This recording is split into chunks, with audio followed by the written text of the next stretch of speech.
I know I've talked to a lot of writers that say I'd really love to write a book or a story and I don't know where to begin. So I thought I'd show you what I do to get my writing process, which has helped me to write 4 books that I have had published. Alright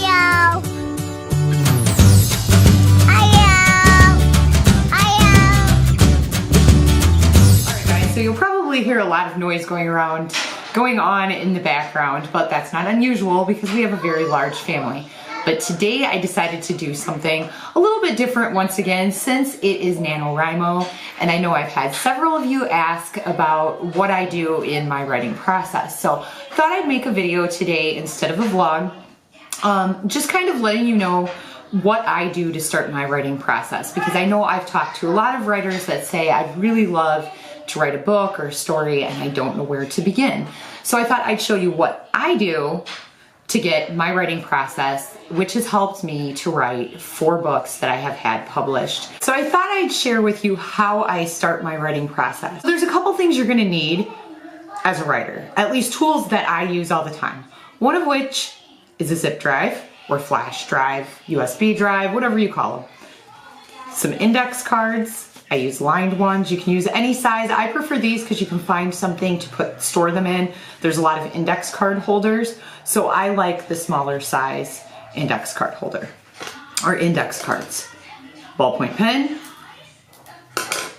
some Post-it notes, and notebooks. So notebooks are huge to me. So what I do when I start my writing process, when I want to write a novel, story, anything like that. Now, for my children's story, I won't say that I did this. So this is, I write paranormal romance. And I have written 4 books in my series so far. I'm actually working on the 5th one right now. And since it's NaNoWriMo, it's a perfect time to get that done. Compare it to when you're starting to draw a picture, where you would start with maybe a pencil sketch. I start in a notebook, and I keep several of them. One I carry around with me in my purse. And this is to write down ideas that might come to me for my stories, but that's at a later date. And something I might go into a little bit later. I have a notebook that I keep basically my outline sketch in. So what I do with this is I would write down bullet points. Point 1, this person does this. Point 2, what drama is happening in the story. Point 3, what characters, what protagonists, antagonists do you have in your story? Who's affecting the story? Who are your main characters? Who's speaking? Those are the things I'm trying to figure it out. And it's very, very basic. I don't put a lot of detail into these characters. I don't put a lot of, but I might say, you know what, maybe I want this character to be an avid coffee drinker. So I might add that in there somewhere, just a little notation to the side. That's where my index cards come in, and I'll talk to you about that in a little bit. But right now, I just want a really basic, rough outline.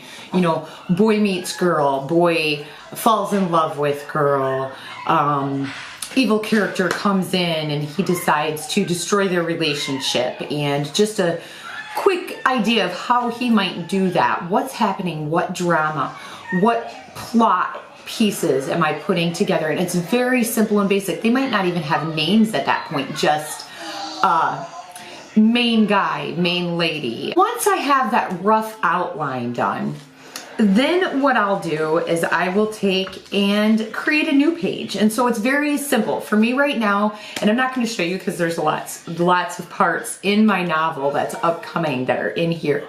But at the very top, I write book 5. My book doesn't even have a title yet. But when I start my book, the outline tells me how it's going to begin, what pieces are in the middle, and how it's going to end. I always know how the book's going to end before I start writing it, or at least where I want to get to in the book. What do I want to have happen that makes this a story I would want to read? So it's very simple, just a stick figure outline is what I call it. And I number each of those bullet points, 1, 2, 3, 4, because then what I do is I go back into this and I start to write a little more detail. So let's say boy meets girl. So what is it? How does he meet her? And I start filling in a little bit more of the picture. I start to add those dark outlines, those more vivid lines that you're going to find. But not a lot of shading is in here yet. There's still not a lot of detail. I go back and I make a little more detailed of an outline. How do we get to that point? What are the characters' names? Little snippets for each piece, and I number those 1, 2, 3, 4, 5, 6. Then I go in and I will take my index cards or a notebook. I use more notebooks now than I do index cards, but I'll still use these. And on the top, each of those bullet points have a chapter name. Even though I don't name my chapters, they're chapter 1, 2, 3, 4, but I give it a boy meets girl at the top. And I start to fill in even more detail from what I already have. Action that's gonna happen in there. Things that are going to make the story just twists, turns, stuff like that. Stuff I really want to put in there. Even sometimes those simple things, like I really want to point out that this character drinks coffee, so how am I going to make that come to life? Or is she going to be in a coffee shop and she meets this gentleman, or things like that? I fill it in with more detail, but it's still just an outline. It's something for me to refer to as I'm trying to write that first part of the story. A lot of times my stories don't end up being, okay, this card is chapter 1, and so I write all about it. This might actually break farther down into several chapters, but this is the first part of the plot of my story. That's what these index cards end up being. As I'm writing my story, that's where the post-it notes come into play. So the post-it notes might be something that I want to jot down to remember later. And I literally stick them up on my wall. So you'll see, if you ever look when I'm teaching the kids school in this room, you'll see like little pieces of paint that have come off. This room hasn't been redone, and so sometimes my post-it notes have actually removed some of my paint. So I'll probably get a bulletin board in here when I'm done to go ahead and pin these onto, but for now it works for me. And usually my wall is covered with post-it notes of notes I make, things I want to add. Anytime a small detail comes in that I want to remember, and I check these off as I go, as I've added them into the story. So it might be something that I know is going to come up later, and it's maybe I want to add something about a song in. It's a fine detail to add to that story to bring those characters to life. That's where my post-it notes come in handy. And then my notebook that I carry in the car, because sometimes as we're driving in the car, usually Matt will be driving, and sometimes as he's driving I might be thinking about what I've just written the night before and processing what I've written. And sometimes some of the best inspirations for my story come as I'm writing in the car, and I can write those down, and when I go home I can add that into the story later, or add it to the index card. And I always number these 1 of 1, 1 of 2, 1 of 3, 1 of 4, because sometimes I'll end up, for just one small part of the story or storyline, I'll end up with several index cards that I can go to and I can refer to. My story may change as I go, and things might not be exactly as I see it, because as I'm writing the story and I get more into the detail, I might find that a better twist and turn happens. So I add those notes to it, and I change it. I use different colored pen, or I might scratch that out and add a different piece in. And I always, before I start to write, go back through and read over these index cards as I'm getting ready to go into the next section. That helps me keep plot holes out of my story. So that's just a little synopsis of what I do, and I thought this would be a fun video to put together because, like I said, I know a few of you have asked, how do you start writing a story? And I always say I wish there was a way I could help budding writers, other writers out there, to just take the chance and do it. Just start writing. That's probably my biggest advice that I can give. There's really no wrong way to start writing. There's editing that needs to be done, and that's my number one piece of advice. Please have an editor look over, even if it's just a friend to beta read it and say, hey, do you realize you misspelled this word? Or get a couple of people you know that you trust to read over it, or people that you know that maybe aren't really close friends and family that'll read over it and become a beta reader for you.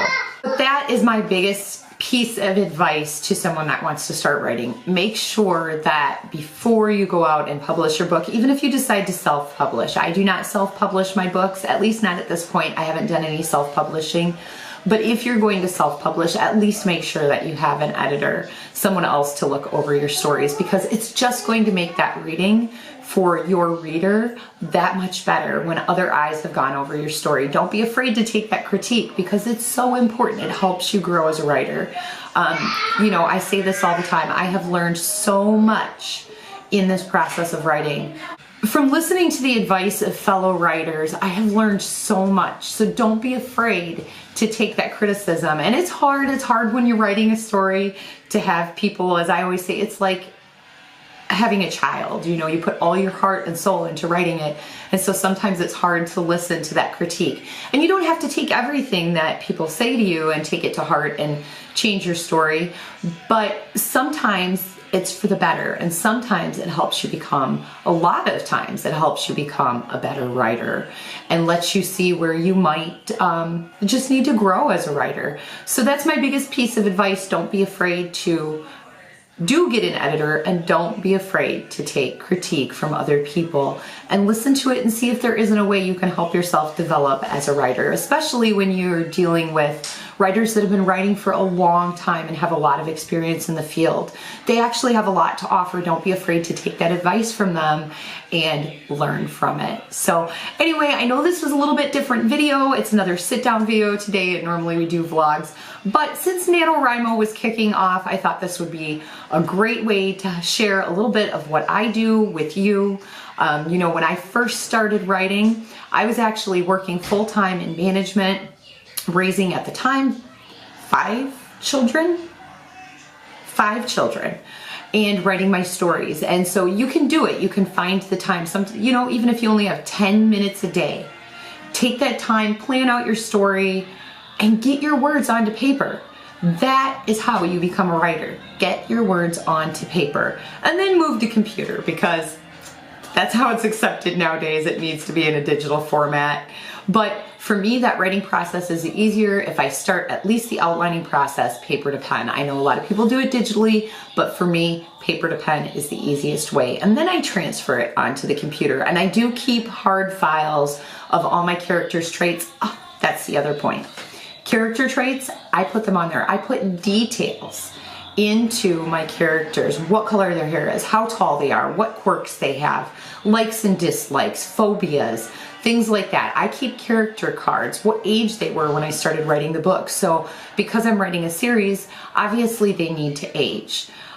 In my world, for my characters, the aging process isn't as important because it's paranormal. A lot of them have very long lives, but you at least need to have a starting point so people can relate to your characters with their age and what time in the world they might have been born in. If you're writing a vampire novel, or your character's several hundred years old, which I have some characters that are. I have a character that's over 500 years old.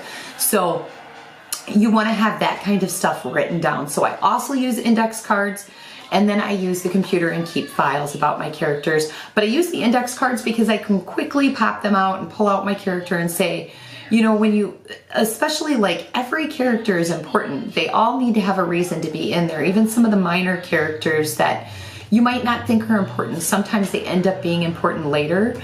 And so if you have a character card, you might have wrote about that character and you forget what hair color you gave the character. Instead of having to go all the way back through your books and say, okay, I need to find out what hair color I gave that character because they weren't as important back then, but they are now. Okay, it's a gray-haired character, it's a red-headed character, it has purple hair, blue hair, green hair. Now you can remember what your smaller characters have, sometimes even the bigger ones. I wrote a character that I never really talked a whole lot about what he looked like. It was more his personality that you learned. Later he became bigger in the series, and I needed to pull out that look and that description for him. And I realized I had never designed his hair. I had an idea of in my mind what it was, but I never told the readers what it was. So I was able to go back and add those details and give that experience to my readers. So that's the other thing I use the index cards. Anyway, I just thought this would be a fun way to share a little bit of how I do my writing process and how you can start writing as well if you're unsure and just don't know the steps it takes. Anyway, thanks for watching, guys, and we'll see you tomorrow in a vlog.